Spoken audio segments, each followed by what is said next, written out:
नमस्कार विद्यार्थी मित्रों, physics paper 504 unit 2 basic transistor amplifier and multistage amplifier ना लेक्चर 5 में आप सौનું स्वागत है। સૌથી પહેલા આપણે લેક્ચર 4 ની અંદર જે સ્ટડી કર્યું હતું એનું એકવાર આપણે રિવિઝન કરી લઈએ। તો લેક્ચર 4 ની અંદર જે મુદ્દાઓની આપણે ચર્ચા કરી હતી આ પ્રમાણે હતા। સૌથી પહેલા આપણે જોયું હતું મલ્ટીસ્ટેજ એમ્પ્લીફાયર શું છે અને કેવી રીતે એ બનાવવામાં આવે છે। તો આપણે ચર્ચા કરેલી કે નોર્મલી ઓછા વોલ્ટેજને હાઈ વોલ્ટેજમાં કન્વર્ટ કરવા માટે, એટલે કે માઇક્રો વોલ્ટ અથવા તો નેનો વોલ્ટની રેન્જ હોય એનો વોલ્ટેજની રેન્જમાં કન્વર્ટ કરવા માટે સિંગલ સ્ટેજ એમ્પ્લીફાયર ઉપયોગી નથી। એક સ્ટેજ આપણને મહત્તમ 50 કે 100 ગેઇન આપી શકે, એનાથી મોટો ગેઇન મળી શકતો નથી। તો વધારે ગેઇન મેળવવા માટે આપણે એક કરતાં વધારે સ્ટેજ અથવા તો એક કરતાં વધારે એમ્પ્લીફાયરને એકબીજા સાથે જોડવા પડે। તો એક કરતાં વધારે આપણે એમ્પ્લીફાયરનો ઉપયોગ કરીએ તો એને મલ્ટીસ્ટેજ એમ્પ્લીફાયર કહેવાશે। અને આપણે એ પણ જોયું હતું કે દરેક સ્ટેજ વચ્ચે એક કપલિંગ સર્કિટ વધારાની જોડવામાં આવે છે જે ઇનપુટમાં આવેલા એસીને પ્રોપરલી બીજા સ્ટેજમાં દાખલ કરી શકે અને પહેલા સ્ટેજમાંથી નીકળતા ડીસીને બીજા સ્ટેજમાં જતો રોકી શકે। તો એ કપલિંગના મુખ્ય હેતુ હતા। પછી આપણે એ પણ જોયું હતું કે મલ્ટીસ્ટેજ એમ્પ્લીફાયરના પ્રકાર કેટલા છે। કાસ્કેડ એન્ડ કમ્પાઉન્ડ, આ બે પ્રકારના મલ્ટીસ્ટેજ એમ્પ્લીફાયર હોય છે। કાસ્કેડ એટલે એવા મલ્ટીસ્ટેજ એમ્પ્લીફાયર કે જેની અંદર વપરાતા કમ્પોનન્ટ્સ જેમ કે રજિસ્ટર, ટ્રાન્ઝિસ્ટર, કેપેસિટર્સ એ બધા સરખા હોય, જેવું પહેલા સ્ટેજમાં વાપર્યું હોય એવું જ બીજા સ્ટેજમાં વાપર્યું હોય એવું જ એના પછીના સ્ટેજમાં ઉપયોગ કર્યું હોય। તો જો બધા જ કમ્પોનન્ટ્સ દરેક સ્ટેજમાં સરખા જળવાઈ રહે તો એવા મલ્ટીસ્ટેજ એમ્પ્લીફાયરને આપણે કાસ્કેડ મલ્ટીસ્ટેજ એમ્પ્લીફાયર કહીશું। અને જો કોઈ કમ્પોનન્ટ્સ બદલાય, જેમ કે પહેલા સ્ટેજમાં તમે આરસી તરીકે 1 કિલો ઓહમ લીધો હોય અને બીજા સ્ટેજમાં તમે આરસી તરીકે 10 કિલો ઓહમ લઈ લો છો, તો બે સ્ટેજમાં કમ્પોનન્ટ્સ બદલાઈ ગયા છે, તો એવા મલ્ટીસ્ટેજ એમ્પ્લીફાયરને આપણે કમ્પાઉન્ડ મલ્ટીસ્ટેજ એમ્પ્લીફાયર કહીએ છીએ। નોર્મલ કિસ્સાઓમાં હંમેશા આપણી પાસે કાસ્કેડ મલ્ટીસ્ટેજ એમ્પ્લીફાયર હોય છે। કમ્પાઉન્ડ મલ્ટીસ્ટેજ એમ્પ્લીફાયર બહુ જ ઓછા ઉપયોગી થાય છે। એના પછી આપણે જોયું તો કપલિંગના મુખ્ય પ્રકારો। આપણે 4 પ્રકારના કપલિંગ જોયા તો આરસી, રજિસ્ટર કેપેસિટરનું આરસી કપલિંગ કહેવાશે, એલસી ઇન્ડક્ટર અને કેપેસિટરનું એલસી કપલિંગ કહેવાશે, એલસીને ઘણીવાર ઇન્ડક્ટર કપલિંગ પણ કહેવાય છે। ટ્રાન્સફોર્મર કપલ્ડ, બે સ્ટેજને જોડવા માટે કપલિંગ તરીકે જો આપણે ટ્રાન્સફોર્મર ઉપયોગ કરીએ તો ટ્રાન્સફોર્મર કપલ્ડ, અને ડાયરેક્ટ કપલ, કોઈ કપલિંગ ના વાપરીએ સીધું જોડાણ કરી દઈએ તો એ થઈ જશે ડાયરેક્ટ કપલ। નોર્મલ કિસ્સાઓમાં આપણે આરસી અને ટ્રાન્સફોર્મર કપલ્ડ એમ્પ્લીફાયર વધારે ઉપયોગ કરીએ છીએ। એલસી અને ડાયરેક્ટ બહુ જ ઓછા ઉપયોગ થાય છે। આરસી જ્યાં આપણી ઓછી આવૃત્તિવાળા તરંગોનો ઉપયોગ કરવાનો હોય, ક્વોલિટીની બહુ મોટી રિક્વાયરમેન્ટ ના હોય, તો એવા કિસ્સામાં આપણે RC multistage amplifier, RC coupled multistage amplifier ઉપયોગ કરીએ છીએ। પણ જ્યાં આપણને ક્વોલિટીની જરૂર હોય, જેમ કે આપણે આગળ ચર્ચા કરેલી કે આપણે ઓડિયો એમ્પ્લીફાયર છે, ઓડિયોમાં આપણે હંમેશા ક્વોલિટીની રિક્વાયરમેન્ટ હોય, તો એવા કિસ્સાઓમાં આપણે હંમેશા કેવા મલ્ટીસ્ટેજ એમ્પ્લીફાયર વાપરીશું? Transformer coupled multistage amplifier. એના પછી આપણે જોયું મલ્ટીસ્ટેજ એમ્પ્લીફાયરમાં ગેઇન શું છે, ડેસિબલ ગેઇન શું છે, ફ્રીક્વન્સી રિસ્પોન્સ શું છે અને બેન્ડવિડ્થ શું છે। આપણે એ ચર્ચા કરેલી ડેસિબલ ગેઇન એ બેઝિકલી ક્યાં ઉપયોગ થાય છે? તો એ પાવર એમ્પ્લીફાયરમાં, કારણ કે પાવર એમ્પ્લીફાયર એ બેઝિકલી શું છે? ઓડિયો એમ્પ્લીફાયર છે। તો ઓડિયો એમ્પ્લીફાયરની અંદર, એટલે કે પાવર એમ્પ્લીફાયરમાં ડેસિબલ ગેઇન વપરાય। વોલ્ટેજ એમ્પ્લીફાયર અને કરંટ એમ્પ્લીફાયરમાં આપણે ગેઇન યુઝ કરીએ છીએ। ફ્રીક્વન્સી રિસ્પોન્સ બહુ ઇમ્પોર્ટન્સ પેરામીટર છે કે આપણી જે એમ્પ્લીફાયર છે એ કઈ રેન્જથી કઈ રેન્જ, કેટલી ફ્રીક્વન્સીથી કેટલી ફ્રીક્વન્સી સુધી સારું કામ કરશે અને આપણે એનો ઉપયોગ ત્યાં કરવો જોઈએ। જેમ કે આપણે ચર્ચા કરેલી કે આરસી છે, તો આરસી કપલ્ડ એમ્પ્લીફાયર આપણને 100 કિલો હર્ટ્ઝ સુધી ઉપયોગી છે। 100 કિલો હર્ટ્ઝ ઉપર જવું હોય તો આપણે ટ્રાન્સફોર્મર કપલ્ડ એમ્પ્લીફાયર વાપરવું જોઈએ। તો એ પ્રમાણે આપણે જે ચર્ચા કરી તે પ્રમાણે ફ્રીક્વન્સી રિસ્પોન્સ ઉપરથી જ ખ્યાલ આવે કે આપણને કેટલા રેન્જથી કેટલા રેન્જ સુધી રિસ્પોન્સ મળે છે।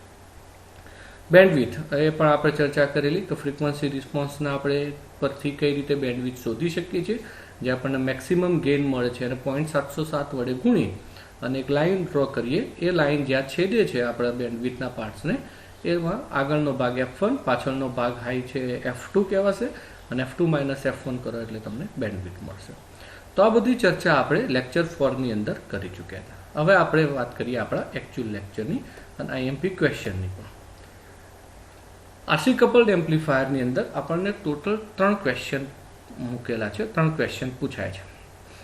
અગેન દરેક ક્વેશ્ચનના સ્ટેજ છે, એક્ઝામની અંદર ગમે તે પૂછી શકે છે. જેમ કે આપણે પહેલા ક્વેશ્ચનની ચર્ચા કરીએ તો આરસી કપલ્ડ એમ્પ્લીફાયરની આકૃતિ, કાર્ય પદ્ધતિની ખામી સમજાવો. તો આમાં કોઈ સ્ટેજ નથી, આને આપણે સિમ્પલી રજૂ કરી શકીએ, પણ એના 3 ભાગ છે: આકૃતિ, કાર્ય પદ્ધતિ અને ખામી.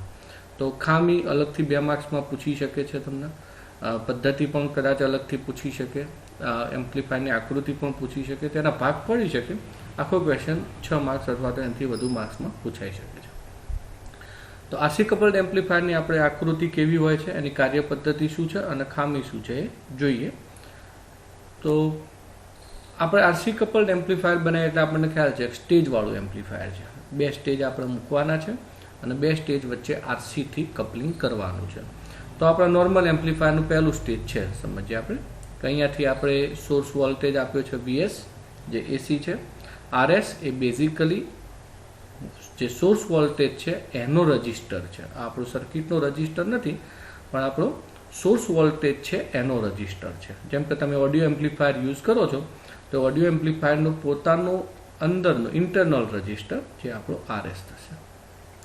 સીસીનો ઉપયોગ આપણને ખ્યાલ છે કે અહીંથી જે એસી કમ્પોનન્ટ્સ આવે છે એને ઇઝીલી પસાર કરી શકીએ અને ડીસીને અહીંયા બ્લોક કરી શકીએ, એના માટે સીસીનો ઉપયોગ, કેપેસિટરનો ઉપયોગ થાય છે. હવે આ જે કેપેસિટરમાંથી આપણે ઇનપુટ લઈ અને આપણે અહીંયા આપીએ છીએ, આપણો વોલ્ટેજ ડિવાઈડર પરિપથ છે R1 R2, આપણો RC છે, આપણો RE છે જે વધારાના ડીસીને બાયપાસ કરવા યુઝ થાય છે, અને આપણો CE છે જે વધારાના એસીને બાયપાસ કરવા યુઝ થાય છે, અને અહીંયા આપણું કેપેસિટર આવશે જે તમને આઉટપુટની અંદર કરંટ આપશે. તો આપણું એક સ્ટેજ થઈ ગયું. એ પ્રમાણે સેમ એવું ને એવું બીજું સ્ટેજ આપણે જોડી દીધું. R1 R2 જે અહીંયા હતા એ જ પ્રમાણે, RC એ જ પ્રમાણે, RE અને CE એ જ પ્રમાણે. અને સિમિલરલી આપણે ફાઇનલી આઉટપુટ લઈ લઈએ, કેપેસિટર થ્રુ આપણે આઉટપુટ લઈએ છીએ, અને આપણો લોડ અવરોધ છે R2, એ આપણો શું થશે? લોડ અવરોધ થશે. તો અહીંયા આપણે R1 R2 RC RE CE CC આ બધા જ કેપેસિટર જે અહીં સુધી આપણે જોયું એ જ વસ્તુ અહીંયા છે. અને જો દરેકની વેલ્યુ સરખી હોય, ટૂંકમાં અહીંયા જે R1 છે એ જ R1 અહીં છે, એ જ RE અહીંયા છે, એ જ RE અહીંયા છે, તો જો દરેકની વેલ્યુ સરખી હોય તો આપણું કાસ્કેડ એમ્પ્લીફાયર થઈ જશે. અને જો કોઈ વેલ્યુ બદલાશે તો આપણું થઈ જશે કમ્પાઉન્ડ એમ્પ્લીફાયર. પણ આપણે એવું સમજીએ છીએ કે અહીંયા બધું સરખું છે એટલે આપણું cascade RC coupled multi stage amplifier થઈ ગયું. આ આપણો સ્ટેજ 1 છે જે આપણે નોર્મલી પરિપથોમાં ઉપયોગ કરીએ છીએ એ પ્રમાણે. પણ આમાં ગેઇન આપણને 100 થી વધારે મળતો નથી, એટલે 100 થી વધારે ગેઇન જોઈએ તો we have to connect 2 amplifier in series. તો આપણે સિરીઝમાં આપણે બીજું સ્ટેજ જોડી દીધું એના જેવું. તો હવે આપણો આનો એકનો ગેઇન 100 થઈ જશે, આનો ગેઇન 100 થઈ જાય તો આપણને ટોટલી લગભગ 10,000 જેવો ગેઇન મળી જાય. 100 ગુણ્યા 100 એટલે 10,000 જેવો ગેઇન આપણને મળી જશે. બરાબર. તો આપણને સારો એવો ગેઇન મળી શકે. એટલે 1 માઇક્રોવોલ્ટ જો આપણે અહીંયા આપીએ તો ઇઝીલી આપણે 10 મિલીવોલ્ટ જેટલું સિગ્નલ આઉટપુટમાં લઈ શકીએ છીએ. ઓકે. તો હજી આપણે જો મોટું જોઈએ તો we have to connect the third stage in series. તો આ પ્રમાણે સ્ટેજ કનેક્ટ કરવા પડે એન્ડ ફાઇનલી આપણો આઉટપુટ સ્ટેજ થઈ જશે જે આપણને આઉટપુટ મળશે ત્યાં. તો આ પ્રમાણે આપણે એક stage, second stage and output stage આપણે કનેક્ટ કરી શકીએ છીએ. આ આપણું જે 2 સ્ટેજને જોડવા માટે ઉપયોગ કર્યું છે કપલિંગ છે. દેટ ઇઝ વાય આપણા જે આરસી આપણું જે મલ્ટી સ્ટેજ એમ્પ્લીફાયર છે એને RC coupled multi stage amplifier કહેવાશે. અહીં જે આરસી યુઝ કર્યું છે એ બેઝિકલી કપલિંગ માટે યુઝ કરેલું છે, જ્યારે અહીંયા જે આરસી યુઝ કર્યું છે કપલિંગ માટે નથી. એના આપણે આરસી કપલિંગ ના કહી શકીએ બિકોઝ આગળ કોઈ સ્ટેજ નથી. ભલે સેમ છે બંને, પણ આગળ કોઈ સ્ટેજ ના હોવાથી આપણે એને કપલિંગ ના કહી શકીએ. કપલિંગ પરિપથ આપણો અહીંયા જ છે, આરસી અને સીસીથી બનેલો છે. એટલે આપણને આ પ્રમાણે અહીંથી આઉટપુટ મળશે. તો આ આપણું થઈ ગયું RC coupled multi stage amplifier. આપણે 2 સ્ટેજની મદદથી મલ્ટી સ્ટેજ એમ્પ્લીફાયર બનાવી દીધું છે. હવે આપણે જે આપણી બેઝિક ચર્ચા છે એ પ્રમાણે કે અહીંયા આપણે આરસી જે 2 સ્ટેજનો યુઝ કરેલો છે, ટ્રાન્ઝિસ્ટરને આપણે કોમન એમિટર કન્ફિગ્યુરેશનમાં કનેક્ટ કરેલું છે. આ 2 મુદ્દાનો ખાસ ધ્યાન રાખજો કે અહીંયા આપણે 2 સ્ટેજ એમ્પ્લીફાયર બનાવ્યું છે અને આપણે એને કોમન એમિટર એમ્પ્લીફાયરમાં ઉપયોગ કરેલું છે. તો એની આકૃતિ થઈ ગઈ. હવે કામ કઈ રીતે કરે છે એની પણ આપણે સાથે ચર્ચા કરીએ. તો હવે એનું કામ આ પ્રમાણે છે. આપણું આરસી કપલ છે, 2 સ્ટેજ કન્ફિગ્યુરેશન સાથે છે અને 2 સ્ટેજ એમ્પ્લીફાયર છે. હવે જો અહીંથી તમે કોઈ સિગ્નલ આપો છો તો એકચ્યુઅલી શું થાય છે આપણે જોઈએ. અહીંથી જે સિગ્નલ આપો છો એ સિગ્નલ અહીં ટ્રાન્ઝિસ્ટરના ઇનપુટમાં આવે છે. ધારો કે આપણે જે ઇનપુટમાં આપ્યું એ સિગ્નલ આપણું આ પ્રમાણેનું છે. અહીં જે આપણને દર્શાવ્યું છે એ પ્રમાણે એક સાઇનુસોઇડલ સાઇન વક્રીય તરંગ આપણે અહીંયા આપેલું છે. તો ઇનપુટમાં એટલે કે પહેલા સ્ટેજના જે ટ્રાન્ઝિસ્ટર છે એના ઇનપુટમાં આપણે આ પ્રકારેનું તરંગ આપ્યું છે. હવે શું થશે, આ એમ્પ્લીફાયર, આ ટ્રાન્ઝિસ્ટર જે એમ્પ્લીફાયર છે એ આપેલા ઇનપુટનું એમ્પ્લિફિકેશન કરશે. ધારો કે આનો ગેઇન 10 છે તો તમે 1 વોલ્ટ આપો છો એટલે તમને આઉટપુટમાં 10 વોલ્ટ આપશે. એમ્પ્લિફિકેશન કરીને તમને આવું સિગ્નલ આપશે, સાઇન સિગ્નલ આપશે. પણ શું થશે, આ કોમન એમિટર કન્ફિગ્યુરેશન હોવાથી આપણને ખ્યાલ છે કે આપણે ઇનપુટમાં જે આપીએ છીએ એના કરતાં એનો આઉટપુટ 180 ડિગ્રી 180 ડિગ્રી કળા તફાવત સાથેનો મળશે, પણ 180 ડિગ્રી ફેઝ ડિફરન્સ મળે છે. તો આપણે ઇનપુટમાં જે આપ્યું છે એના કરતાં જે બીજા સ્ટેજમાં જે આપણે એટલે કે પહેલા સ્ટેજનો જે આઉટપુટ છે જે બીજા સ્ટેજમાં જઈ રહ્યો છે એ આપણને એકચ્યુઅલી એનાથી એક્ઝેક્ટ ઉલટો મળશે આ પ્રમાણે. તો જે આપણે આપ્યું હતું, જ્યાં આપણું સાદી ભાષામાં કહીએ તો જ્યાં આપણનું શૃંગ હતું ત્યાં ગર્ત મળશે, જ્યાં ગર્ત હતું ત્યાં શૃંગ થઈ જશે. એટલે આપણે ઇનપુટ જે સ્ટેજ 1માં આપેલું છે કોમન એમિટર કન્ફિગ્યુરેશન હોવાથી આપણો આઉટપુટ જે સ્ટેજ 1નો છે એ અથવા તો આપણે કહી શકીએ ઇનપુટ જે સ્ટેજ 2નો છે એ અહીંયા આપણને જે તરંગ મળશે એ એનાથી 180 ડિગ્રી કળા તફાવત સાથેનું મળશે. હવે આ તરંગ બીજા સ્ટેજમાં ઇનપુટ તરીકે જાય છે અને વધુ એમ્પ્લિફિકેશન થઈ અને આપણને આઉટપુટમાં મળે છે. હવે જે આઉટપુટમાં મળશે અગેન કોમન એમિટર કન્ફિગ્યુરેશન હોવાથી આપણને ફરી પાછું બીજું 180 ડિગ્રીનો કળા તફાવત મળશે. એટલે કે આપણું જે આઉટપુટ છે એ પાછો કેવો થઈ જશે, જે સિગ્નલ્સ આપણું પહેલાં આપ્યું હતું એવો ને એવો. એટલે શું થયું, પહેલા સ્ટેજમાં આપણો શૃંગ હતો ત્યાં ગર્ત થઈ ગયો અને બીજા સ્ટેજની અંદર જ્યાં ગર્ત હતો ત્યાં પાછો શૃંગ થઈ ગયો. એટલે કે ટૂંકમાં આપણે જેવું સિગ્નલ ઇનપુટમાં આપીએ છીએ સેમ જ પ્રમાણેનું સિગ્નલ આઉટપુટની અંદર મળશે. એટલે આપણને બે વખતે 180 ડિગ્રીનો કળા તફાવત મળે છે, એટલે કે કુલ 360 ડિગ્રીનો કળા તફાવત મળે છે, જે આપણા મૂળ સિગ્નલ મુજબ જ કહેવાશે.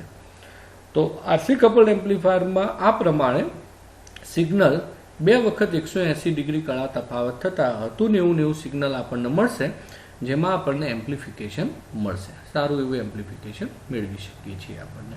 આ આરસી કપલ્ડ એમ્પ્લીફાયર બહુ ચીપર્સ હોય છે, સસ્તા હોય છે, એને બનાવવા માટે બહુ મોટા ખર્ચો કરવાની જરૂર પડતી નથી. હવે આપણે જોઈએ ગેઇન શું થશે. તો આપણને ખ્યાલ છે કે આપણે જે ડિસ્કશન કર્યું એ પ્રમાણે આ સ્ટેજ 1 અને સ્ટેજ 2 બંને સ્ટેજ સરખા છે, કાસ્કેડ એમ્પ્લીફાયર છે.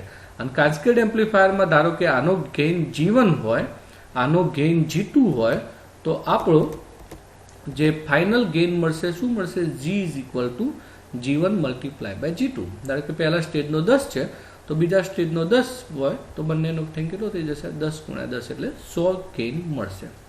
પણ પ્રેક્ટિકલી એવું થતું નથી. પ્રેક્ટિકલી એકચ્યુઅલી શું, આ સર્કિટ છે, there will be some impedance over there will be some resistance effect over there. તો આ બધી ઇફેક્ટ હોય. તમે કેપેસિટર યુઝ કરો છો, તમે ટ્રાન્ઝિસ્ટર યુઝ કરો છો, તમે રજિસ્ટર યુઝ કરો છો, તો આ બધાની capacitive, inductive as well as resistive effect મળે. અને બધી ઇફેક્ટોના લીધે એકચ્યુઅલી ગેઇન આપણને 100ની જગ્યાએ થોડો ઓછો મળે. બહુ ઓછો નથી મળતો પણ થોડો આપણને ઓછો મળે. એટલે રેઝિસ્ટન્સની જે શન્ટિંગ ઇફેક્ટો છે એના લીધે આપણને બેઝિકલી આપણો ગેઇન જે મળવો જોઈએ એના કરતાં થોડો ઓછો મળે છે. અગેઇન એ ડિપેન્ડ ફ્રીક્વન્સી ઉપર પણ છે. તમે જેટલી ફ્રીક્વન્સી ઊંચી લઈ જાઓ એટલો ગેઇન તમારો ઘટતો પણ જશે.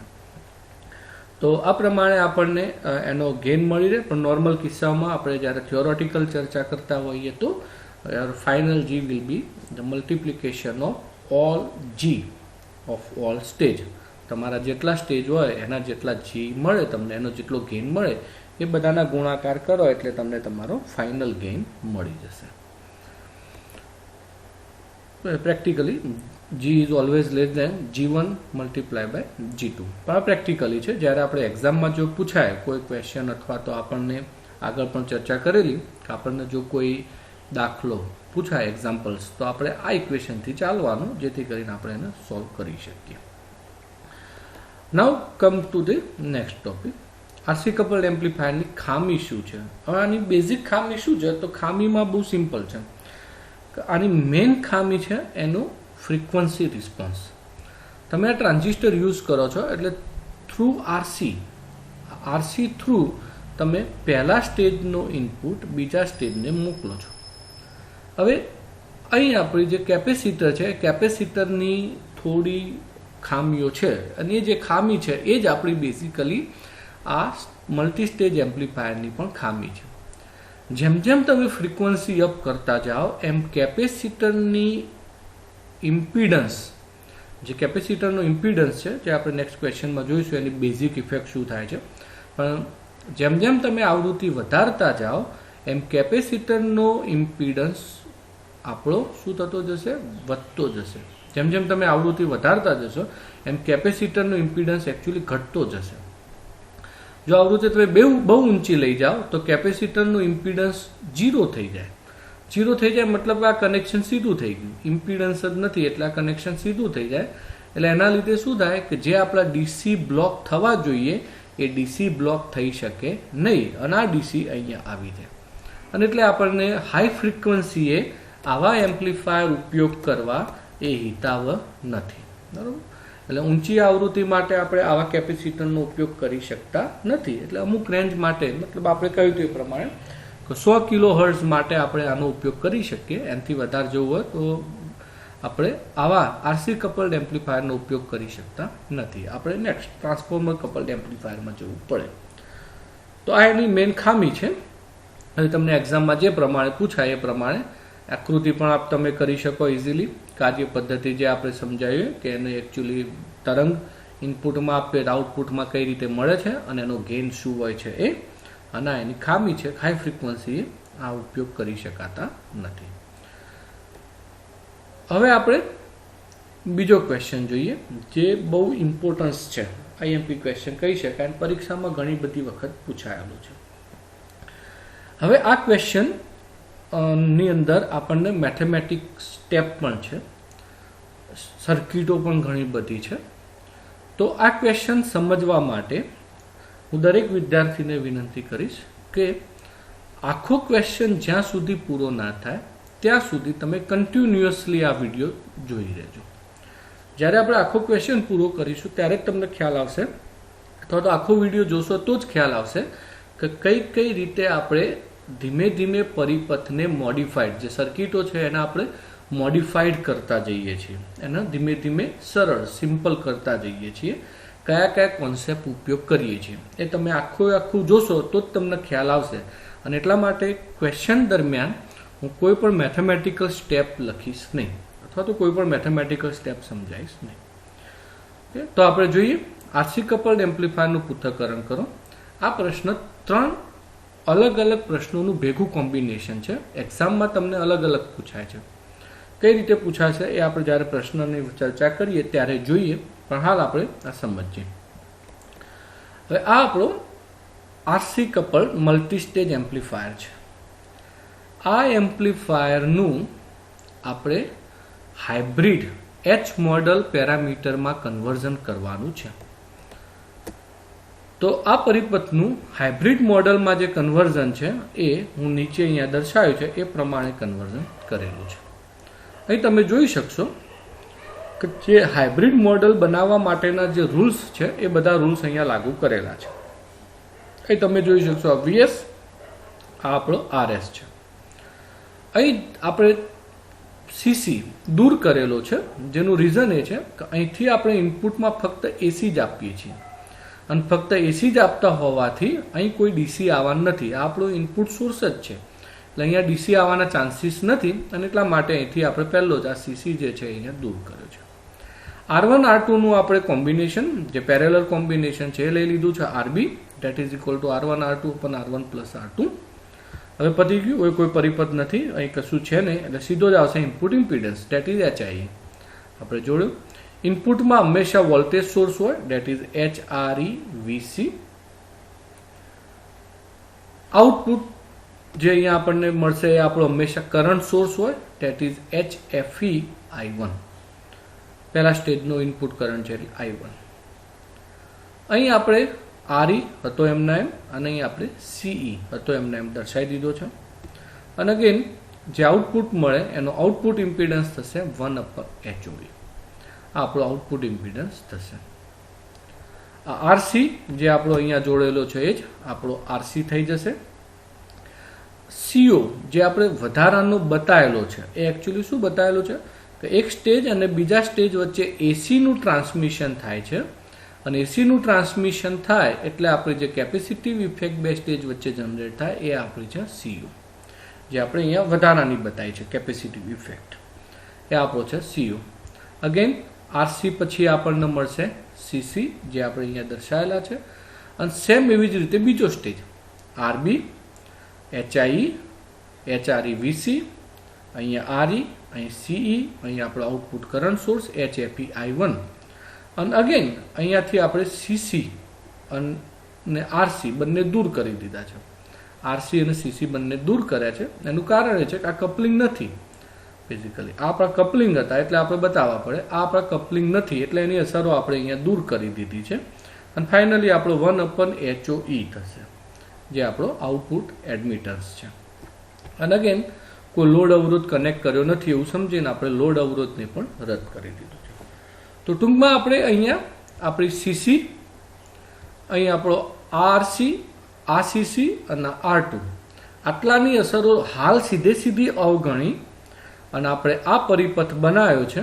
જ્યારે આપણે વધારાની અસર એડ કરી કે જ્યારે બે સ્ટેજ જોડાતા હોય ત્યારે એસીના હિસાબે જે કેપેસિટિવ ઇફેક્ટ આપણને મળે એ કેપેસિટિવ ઇફેક્ટ CO, જે પહેલા સ્ટેજનો આઉટપુટ કેપેસિટન્સ છે આખો, એ CO આઉટપુટ કેપેસિટન્સ આપણે એડ કર્યો છે પરિપથની અંદર. તો આ આપણો જે પરિપથ હતો એ પરિપથમાંથી 4 કમ્પોનન્ટ્સ દૂર કરી અને આપણે આપણો હાઇબ્રિડ પેરામીટર્સ બનાવેલો છે. હવે આપણે આ હાઇબ્રિડ પેરામીટર H પરિપથને વધુ સિમ્પલ કરીશું. આપણું સ્ટેજ 1 માટેનું છે અને આપણો છે સ્ટેજ 2 માટેનું, અને જે આપણો જોડાય છે CO આ બે વચ્ચે. હવે આપણે અગેન આ પરિપથને વધારે સિમ્પ્લિફાઈડ કરીશું. તો આ આપણા થઈ ગયા CO અને બરોબર. હવે એને સિમ્પ્લિફાઈડ કરવા માટે આજે આપણે ચર્ચા કરી હતી છે. અહીં CO બીજા સ્ટેજની કેપેસિટિવ ઇફેક્ટ છે, RB એ R1 અને R2 ની સમતુલ્ય અસર છે. અને ઉપરનો પરિપથને બનાવવા હજી આપણે એને વધારે સરળ કરીશું. અને સરળ કરવા માટે જે કંઈ આપણે અત્યાર સુધી ચર્ચાઓ કરેલી એ જ ચર્ચાઓનો ભાગ લઈ અને સરળ કરીએ. પહેલો મુદ્દો એ છે કે આ આપણો કરંટ એમ્પ્લીફાયર તરીકે કામ કરે છે અને એટલે આપણે ફાઇનલી AI શોધવાનું થશે. જે આપણે સમીકરણ શોધવાનું થશે એ થશે AI. તો આપણું કરંટ એમ્પ્લીફાયર છે એટલે કરંટ એમ્પ્લીફાયર હોય એટલે સિમ્પલી જે વોલ્ટેજની અસરો છે એ બધી આપણે અવગણી શકીએ છીએ. એ જ રીતે ફક્ત AC માટે બનાવેલો છે, DC માટે નથી એટલે એને અવગણીશું. તો આવી બધી જે ચર્ચાઓ જે આપણે અઝ્યુમ્પશન લઈ અને આપણે વધારાના બધા જ પેરામીટર અવગણી અને આને વધારે સિમ્પ્લિફાઈડ બનાવવાનો પ્રયત્ન કરીશું. તો જોઈએ આપણા અઝ્યુમ્પશન. આપણો પરિપથ છે પહેલું HRE. આપણે કોઈ જોયું કે આપણે બેઝિકલી આ કરંટ એમ્પ્લીફાયર છે અને કરંટ એમ્પ્લીફાયર હોવાથી જે વોલ્ટેજ સોર્સ હોય એના મૂલ્યો બહુ નાના હોય, અથવા તો આપણે સિમ્પલ કરીએ કે HRE એ રિવર્સ વોલ્ટેજ રેશિયો છે, જે એકચ્યુઅલી શું થશે આઉટપુટ વોલ્ટેજ અને ઇનપુટ વોલ્ટેજ બેનો ભાગાકાર છે. પણ શું છે ઇનપુટ વોલ્ટેજ ભાગ્યા આઉટપુટ વોલ્ટેજ. હવે આપણને ખ્યાલ છે કે એમ્પ્લીફાયરમાં ઇનપુટ વોલ્ટેજ હંમેશા નાના હોય, આઉટપુટ વોલ્ટેજ મોટા હોય. તો ઇનપુટ વોલ્ટેજ ભાગ્યા આઉટપુટ વોલ્ટેજ કરીએ જે આપણો છે HRE, એટલે એનું મૂલ્ય આપણને ઓછું જ મળવાનું, એટલે એને આપણે અવગણી શકીએ.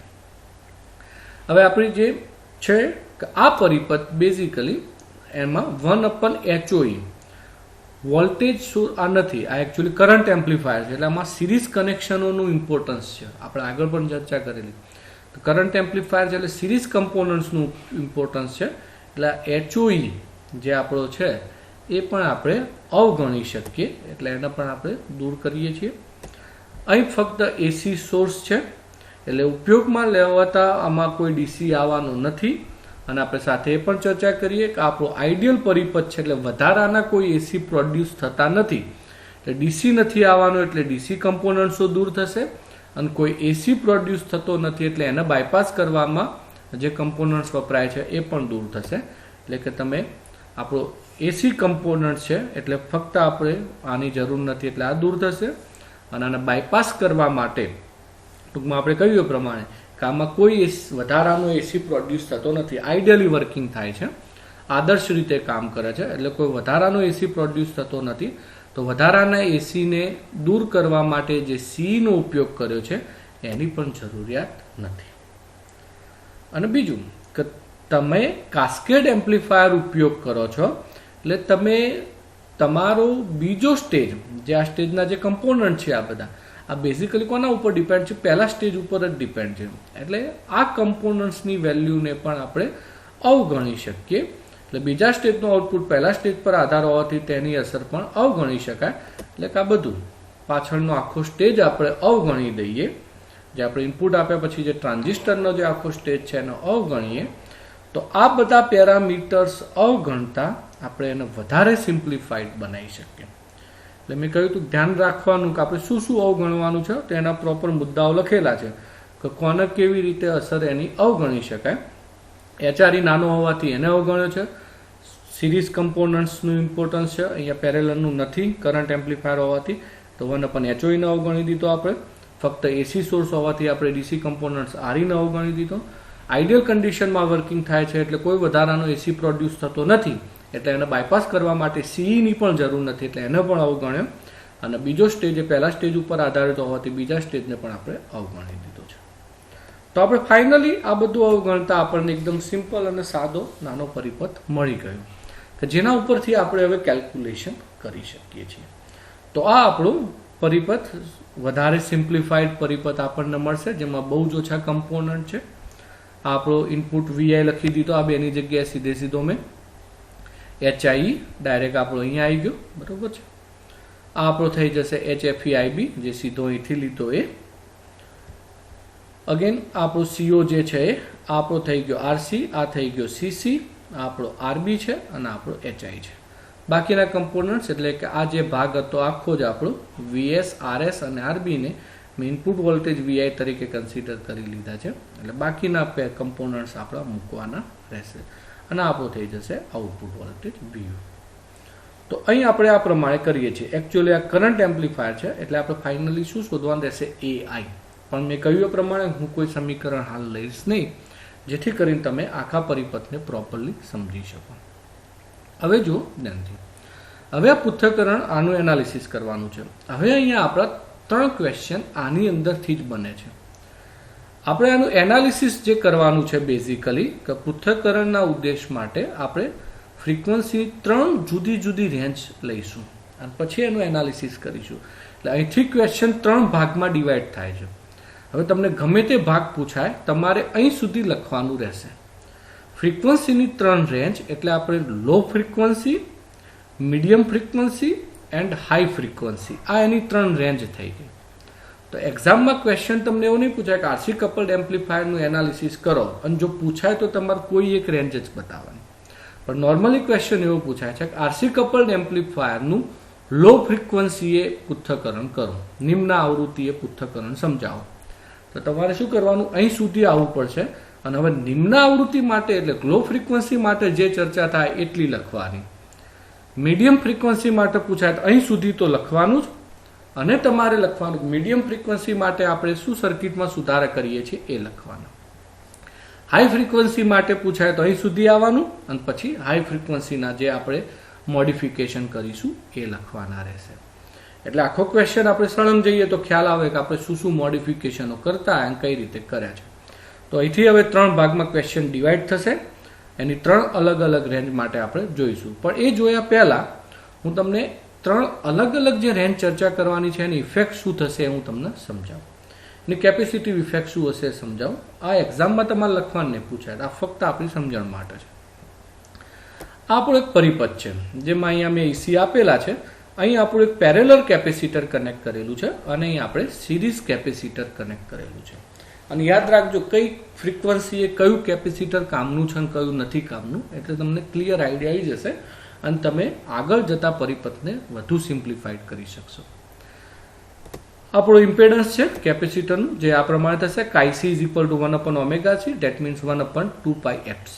આપણને ખ્યાલ છે. હવે આપણે એવું વિચારીએ, પહેલા આપણે જઈએ લો ફ્રીક્વન્સી. જો આપણે લો ફ્રીક્વન્સી આપીએ તો હવે આ સમીકરણનું શું થશે? તો લો ફ્રીક્વન્સી આપીએ છીએ એટલે એસ લો મીન્સ કે આપણે સૌથી લો જ ગણી લઈએ 0. સપોઝ કે આપણી એફ 0 થઈ જાય છે, બિલકુલ લો ફ્રીક્વન્સી, તો એ વખતે આપણું ઇમ્પિડન્સ શું થઈ જશે કેપેસિટરનો? ઇન્ફિનિટી. હવે આ બંને જગ્યાએ તમે ઇન્ફિનિટિવ કનેક્શન લાગુ પાડો, આ ઇન્ફિનિટિવ છે અને આ ઇન્ફિનિટિવ છે, તો કોની અસર દૂર ગણી શકાય? તો એકચ્યુઅલી આ ઇન્ફિનિટિવ થઈ જાય ઇમ્પિડન્સ, તો અહીંથી કશું આઉટપુટમાં જાય નહીં, એટલે તો આની અસર મેક્સિમમ થઈ ગઈ કહેવાય. કારણ કે જેટલો તમારો તમે આવૃત્તિ ઘટાડતા જશો એમ આનું મૂલ્ય વધતું જશે, એટલે આની અસર વધારે થતી જાય. પણ અહીંયા જોઈએ, આ ઇન્ફિનિટિવ થઈ જાય એટલે કે આના અને આના વચ્ચે કોઈ જોડાણ જ નહીં રહે. ઇન્ફિનિટિવ થઈ ગયું મતલબ કે આ જોડાણ શું થઈ જશે? દૂર. મતલબ કે આની અસર જે કેપેસિટર જે ક્રાઉન સાથે ઇફેક્ટ છે એ અસર દૂર થશે. એટલે એટ લો ફ્રીક્વન્સીએ હંમેશા પેરેલર કેપેસિટરની અસરો દૂર થાય. આ ખાસ મગજમાં ઉતારી દેજો. એટ લો ફ્રીક્વન્સી, નિમ્ન આવૃત્તિએ જે પેરેલર કેપેસિટર હોય, આપણું સમાંતરમાં જોડેલા કેપેસિટરની અસર દૂર થાય. એટલે એને આપણે અવગણી શકીએ. હવે આપણે બીજી હાઈ ફ્રીક્વન્સીએ જોઈએ.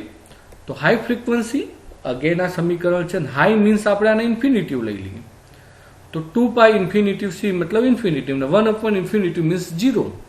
જો આનો જવાબ 0 થઈ જાય તો આ 0 થઈ ગયું, એટલે જે કંઈ અહીં આવશે એ બધું શું જતું રહેશે? અહીંયા. આની અસર બિલકુલ શું થઈ જશે? 0. કારણ કે આ કન્સિડર જ નહીં થાય. આ 0 થઈ ગયું એટલે બધું બાયપાસ, અહીંથી સીધે સીધું જે છે જતું રહે. આની અસર 0 થશે.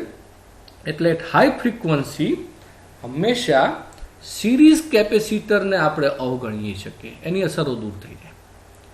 તો લો ફ્રીક્વન્સી પેરેલર કેપેસિટરની અસર અવગણવાની, હાઈ ફ્રીક્વન્સી સિરીઝ કેપેસિટરની અસર અવગણવાની. તો મીડિયમ ફ્રીક્વન્સી આપણે બંનેની અસરને અવગણી શકીએ, કારણ કે મીડિયમ ફ્રીક્વન્સી એ બંનેની અસર એકબીજા સાથે નેગ્લેક્ટ થઈ જાય. પેરેલર જે અસર આપે એ જ અસર આ જ આપવાનું છે, એટલે બંને નેગ્લેક્ટ થઈ જાય. એટલે મીડિયમ ફ્રીક્વન્સી આપણે બંનેની અસરો અવગણી શકીએ. તો હવે તમને ક્લિયર થઈ ગયું, આપણે 3 અલગ અલગ રેન્જ માટે, એટલે લો ફ્રીક્વન્સી, હાઈ ફ્રીક્વન્સી અને મીડિયમ ફ્રીક્વન્સી. લો ફ્રીક્વન્સી એ તમારે કોની અસર અવગણવાની છે? પેરેલરની અસર અવગણવાની છે. મીડિયમ ફ્રીક્વન્સીએ બંનેની, અને હાઈ ફ્રીક્વન્સીએ આપણે સિરીઝ કેપેસિટરની અસર અવગણવાની છે. તો હવે આ કન્સિડરેશન ધ્યાનમાં રાખી અને અગેન આપણા ક્વેશ્ચન પર પાછા આવીએ. તો RC કપલ્ડ એમ્પ્લીફાયરનું પૃથ્થકરણ એટ લો ફ્રીક્વન્સીએ. આગળ જે લખાવ્યું બધું લખવાનું, અને હવે અહીંથી નવું એ જ વસ્તુ ચાલુ થશે. આ આપણો પરિપથ હતો. હવે અહીંયા તમે સિમ્પલી જોઈ શકો, એટ લો ફ્રીક્વન્સી આપણી પાસે 2 કેપેસિટર છે, CC જે સિરીઝમાં છે, CO જે પેરેલરમાં છે. હવે તમે કોની અસર અવગણશો? તો આપણે આગળ ચર્ચા કરી તે પ્રમાણે કે એટ લો ફ્રીક્વન્સીએ પેરેલર કેપેસિટરની અસરને આપણે અવગણી શકીએ, કારણ કે ઇન્ફિનિટિવ થઈ જાય. ઇન્ફિનિટિવ થાય એટલે આ બે વચ્ચે કોઈ જોડાણ નથી, એટલે આપણે પેરેલર કેપેસિટર જે શન્ટિંગ ઇફેક્ટ છે એને આપણે અવગણી શકીએ. તો આને અવગણી અને હવે આપણે નવો પરિપથ દોરીએ, એટલે તમે સમજો કે આ જતું રહેશે, એટલે આપણો નવો પરિપથ આ પ્રમાણે થઈ જશે. એ જે કેપેસિટર હતું આપણે દૂર કર્યું, અને હવે આપણે આમાં ફક્ત એક નાનો સુધારો કરી દઈશું કે સપોઝ આ વોલ્ટેજ તરીકે યુઝ કરવું હોય તો જો આપણે એને વોલ્ટેજ સોર્સ તરીકે, હાલ આ કરંટ સોર્સ છે, એને વોલ્ટેજ સોર્સ તરીકે યુઝ કરવું હોય શું કરવાનું? V = IR. તો આ આપણો I થઈ ગયો, આપણો I છે, કરંટ સોર્સ છે. R શું થઈ ગયો? RC. તો આપણા કિસ્સામાં V શું થઈ જશે? આ જે સોર્સ છે HFE-I1 RC. તો આપણે એને આ પ્રમાણે લખી શકીએ, HFE-I1 RC. અને હવે જે RC પેરેલર હતો એની અસર સિરીઝમાં જતી રહેશે. તો આ થઈ ગયો આપણો. એટલે કે ટૂંકમાં આપણે આ પરિપથને વોલ્ટેજ સોર્સમાં કન્વર્ટ કરીએ તો આપણે જે કરંટ સોર્સ હતો એની જગ્યાએ આપણે લખવાનું થશે V, અને V = IR. IR પ્રમાણે I આપણો છે HFE-I1 ઇન્ટુ આરસી, જે એની સાથે જોડાણમાં છે એમ. તો થઈ ગયું. અને જોડાણમાં જે કેપેસિટર હતું એને આપણે સિરીઝમાં લઈ લીધું. તો આ સોર્સ વોલ્ટેજ સાથેનો સમતુલ્ય પરિપથ થશે. અને આના ઉપરથી આપણે એઆઈ જે કરંટ ગેઇનનું મૂલ્ય શોધવાનું રહેશે. જે હું હાલ શોધતો નથી, તમે જોઈ લેજો, મટીરિયલ્સ આપી છે એમાં, પણ આપણે એક્સપ્લેનેશન માટે આપણે આટલું સુધી લાવીએ છીએ. તો આ પછી શોધવાનું રહેશે. હવે સેમ એ જ પ્રમાણે આરસી કપલ્ડ એમ્પ્લીફાયરનું મીડિયમ ફ્રીક્વન્સી એ.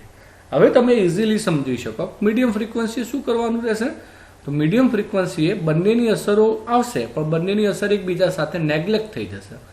સીઓની અસર સીસી સાથે નેગ્લેક્ટ થઈ જશે. નેગ્લેક્ટ થાય એટલે આપણે બંનેની અસરને આપણે અવગણી શકીએ. તો મીડિયમ ફ્રીક્વન્સીએ સીસી અને સીઓ બંનેની અસરને અવગણીએ તો હવે આપણો પરિપથ, જે આ પરિપથમાં બંનેને અવગણીએ તો આપણો પરિપથ આ પ્રમાણે થઈ જશે. દેટ ઇઝ HFI1 અને સીધો આરસી અને આરપી. હવે આ પરિપથને આપણે ફરી પાછા શું કરવાનું રહેશે, વોલ્ટેજ સોર્સમાં કન્વર્ટ કરવાનો રહેશે. તો આપણો જે પરિપથ હતો હવે એને વોલ્ટેજ સોર્સમાં કરવાનો છે. હવે જો આની સાથે કયા અવરોધ જોડાયેલા છે, તો આરસી તો છે જ, પણ હવે સાથે શું આવી ગયો, આરબી પણ આવી ગયો. આરસી અને આરબી બંને અહીંયા પેરેલરમાં છે, એટલે એની પેરેલર ઇફેક્ટ કેપેસિટી આવશે. આરસી અને આરબીની સમાંતર સમતુલ્ય પરિપથ મળશે.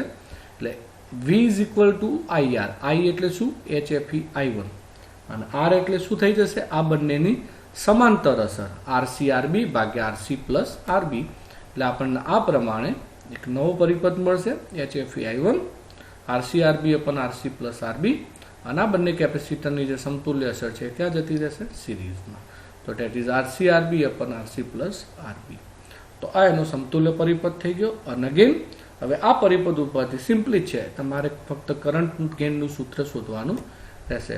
તો આ પરિપથની મદદથી આપણે કરંટ ગેઇન એઆઈનું મૂલ્ય શોધી શકીએ છીએ. તો થોડા મેથેમેટિકલ સ્ટેપ પરથી તમને તરત એઆઈનું મૂલ્ય મળી જશે. આ થઈ ગઈ આપણી મીડિયમ રેન્જની વાત છે, મીડિયમ ફ્રીક્વન્સી રેન્જ, જેમાં આપણે બંને કેપેસિટરની અસરને અવગણી. એન્ડ ફાઇનલી હવે હાઈ ફ્રીક્વન્સી રેન્જ. તો અગેન આપણો જે પરિપથ હતો એ હાઈ ફ્રીક્વન્સી આપણે જોયું એ પ્રમાણે સિરીઝ કેપેસિટરની અસરને અવગણી શકાય છે. એટલે હાઈ ફ્રીક્વન્સી રેન્જ માટે આપણે સિરીઝ કેપેસિટર શોર્ટ સર્કિટ કરી અને એની અસરને અવગણીએ તો આપણને ફક્ત આ મળશે. અને અગેન આપણને જે પરિપથ મળશે એ પરિપથનું આપણે જે કરંટ સોર્સ આપેલો છે એની જગ્યાએ આપણે વોલ્ટેજ સોર્સ પરિપથ પણ મેળવી શકીએ. અગેન આ વોલ્ટેજ સોર્સ પરિપથ મેળવે તો આની સાથે કનેક્શનમાં આરસી અને આરબી બંને છે. તો અગેન પહેલાના જેમ જ આ બંનેની સમતુલ્ય અસર, સમાંતર સમતુલ્ય અસર, એટલે કે RC RB upon RC plus RB આની સાથે ગુણાશે. તો V is equal to IR માં આપણે એ બંનેની અસરો ગુણાશે. HFI1 RC RB upon RC plus RB, COM ના એમ. અગેન જે કેપેસિટર આપણા જે રજિસ્ટર પેરેલરમાં હતા એની સમતુલ્ય અસર સિરીઝમાં આવશે, RCRB અપન RC પ્લસ RB. અને અગેન તમે આ પરિપથની મદદથી તમારે કરંટ ગેઇન એઆઈનું મૂલ્ય શોધવાનું થશે. તો હવે તમને થોડો ક્લિયર આઈડિયા આવશે કે આરસી કપલ્ડ એમ્પ્લીફાયરનું એનાલિસિસ 3 અલગ અલગ ક્વેશ્ચનથી પૂછાય છે. આરસી કપલ્ડનું analysis low frequency, RC coupled analysis medium frequency અને આરસી કપલ્ડનું એનાલિસિસ હાઈ ફ્રીક્વન્સી. તમારે એક લેવલ સુધી બધામાં કોમન આવશે અને પછી જે પ્રમાણે ફ્રીક્વન્સી પૂછાયું હોય એ પ્રમાણે તમારે એનાલિસિસ કરવાનું થશે. અને જો ના પૂછાયું હોય, ફક્ત એવું લખ્યું હોય કે આરસી કપલ્ડ એમ્પ્લીફાયરનું પૃથ્થકરણ કરો, તો તમારે ફક્ત લો ફ્રીક્વન્સી પૃથ્થકરણ કરી અને ક્વેશ્ચન મૂકી દેવાનું. મીડિયમ અને હાઈ ફ્રીક્વન્સી કરવાની જરૂર નથી જો સ્પેસિફાઈડ ના કર્યું હોય તો. ઓકે, તો આપણે જોઈએ પ્રમાણે સૌથી પહેલાં આપણે આરસી કપલ્ડ એમ્પ્લીફાયરની સર્કિટ લીધી, એની મદદથી 4 કમ્પોનન્ટ્સ અવગણી અને આપણે હાઇબ્રિડ મોડલ પર સર્કિટ બનાવી. એ હાઇબ્રિડ મોડલને અગેન થોડી સિમ્પ્લિફાઈડ કરી, આપણા જે અજમ્પશન હતા એ નાખી અને એને વધારે સિમ્પ્લિફાઈડ કર્યું. એને સિમ્પ્લિફાઈડ કર્યા પછી આપણે 3 અલગ અલગ રેન્જ માટે એને વધારે સિમ્પ્લિફાઈડ કરી અને આપણે પછી આપણું કરંટ ગેઇન એઆઈનું મૂલ્ય શોધવાનું થશે. તો આટલી વસ્તુઓ તમે કરો એટલે તમને આ ક્વેશ્ચન પૂરો થશે. તો હવે તમે આરામથી આ ક્વેશ્ચન લખી શકો. એક્ઝામમાં પૂછાય તો તમારે કોઈ પરિપથ ગોખવાની કંઈ જરૂર નથી. ખાલી યાદ રાખો કે શું શું અવગણવાનું છે, શું શું આપણે નેગ્લેક્ટ કરવાનું છે. તો તમે ઇઝીલી એક પરિપથ પરથી બીજો પરિપથ દોરી શકશો અને આપણો ક્વેશ્ચન પૂરું થઈ શકે. ફાઇનલી આપણે જોઈએ 1-2 માર્ક્સમાં અથવા તો ક્વેશ્ચન એક્ઝામ્પલ્સ પૂછાય તો કે એઆઈ લો એટલે કરંટ ગેઇન આપણો લો ફ્રીક્વન્સી, કરંટ ગેઇન આપણો medium frequency end current gain આપણો હાઈ ફ્રીક્વન્સી. આ વચ્ચેનું રિલેશન શું છે? તો બહુ સિમ્પલ રિલેશન છે. જે રિલેશન આપણને બેન્ડવિથમાં મળે છે એ જ. એઆઈ લો આપણે મીડિયમ ફ્રીક્વન્સી આપણને સારી બેન્ડવિથ મળે, ગેઇન આપણને સારો મળે છે મેક્સિમમ. તો એઆઈ મિડ એ મેક્સિમમ જ છે. તો એઆઈ લો આપણો શું થઈ જશે 0.707 ગુણ્યા એઆઈ મિડ. બરાબર ખ્યાલ આવે? એઆઈ મિડ આપણો મેક્સિમમ છે. તો આપણે જો જોવા જઈએ આ પ્રમાણે થશે. ધારો કે આપણે કોઈ પરિપથ અહીંયા દોરીએ છીએ. આ આપણો ફ્રીક્વન્સી રિસ્પોન્સ થઈ ગયો. આપણો ફ્રીક્વન્સી રિસ્પોન્સ છે. અહીંયા આપણે આપણો ગેઇન અને અહીંયા આપણે log f લઈએ છીએ. તો આ જે આપણને મેક્સિમમ મળે છે બેઝિકલી આ જે મેક્સિમમ આપણને મળે છે એ આપણું શું છે? એઆઈ મિડ છે. એ આપણું શું છે? AI mid. તો આપણને લો ફ્રીક્વન્સી આપણી ફ્રીક્વન્સી રેન્જ છે. તો આના આપણે મીડિયમ ફ્રીક્વન્સી રેન્જ કહીશું. આ જે આપણને મળે છે મીડિયમ ફ્રીક્વન્સી રેન્જ છે. આ જે આપણને મળે છે આપણી લો ફ્રીક્વન્સી રેન્જ છે.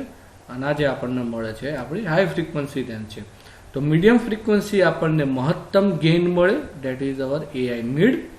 તો લો ફ્રીક્વન્સી આપણને જે ગેઇન મળે છે એ ગેઇન કેટલો રહેશે? તો સિમ્પલી કે શોધવા માટે શું કરવું પડે? આપણે જે મહત્તમ ગેઇન મળે તો એને 0.707 વડે ગુણી અને તમે એક લાઇન ડ્રો કરો. તો 0.707 રૂટ મીન સ્ક્વેર કહેવાય. એ ડ્રો કરો તે આપણો એઆઈ લો થઈ જશે. અને સિમિલરલી હાઈ ફ્રીક્વન્સીનો ગેઇન પણ એટલો જ થાય જે અહીંયા મળે એ જ. આપણો હાઈ ફ્રીક્વન્સી માટેનો ગેઇન થઈ જશે.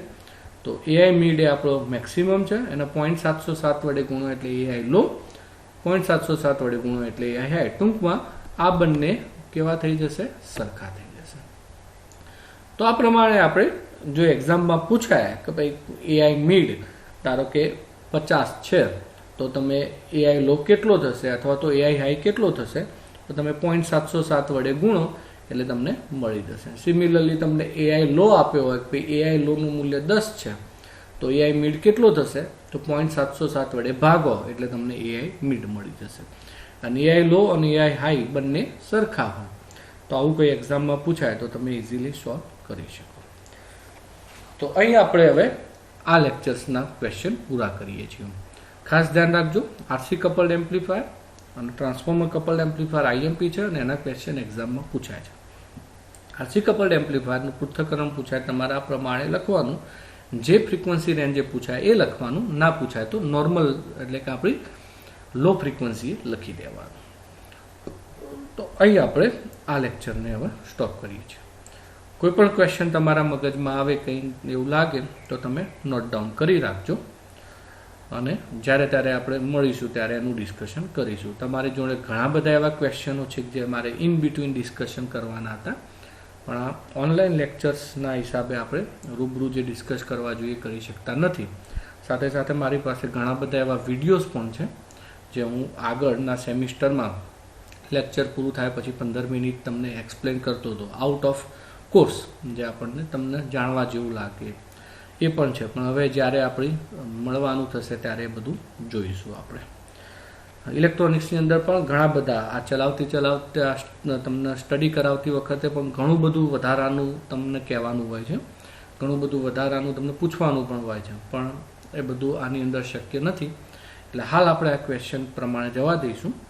પાછળથી જેવા આપણને અનુકૂળતા હશે એ પ્રમાણે આપણે એ બધું એડ કરતા જઈશું. તો હાલ આપણે અહીંયા પૂરું કરીએ છીએ આપણું લેક્ચર. જય હિન્દ, જય ભારત.